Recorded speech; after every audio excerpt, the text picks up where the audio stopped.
351 centimeters in feet? First of all, we need to know the value of 1 centimeter in feet. It's always 1 centimeter equals 0.03280839895 feet. Now we have to multiply 0.03280839895 by 351.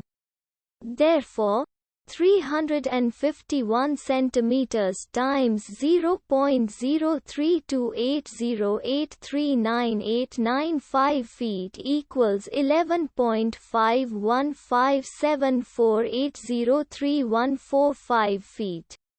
So, in other words, 351 centimeters equals 11.5157480314 feet.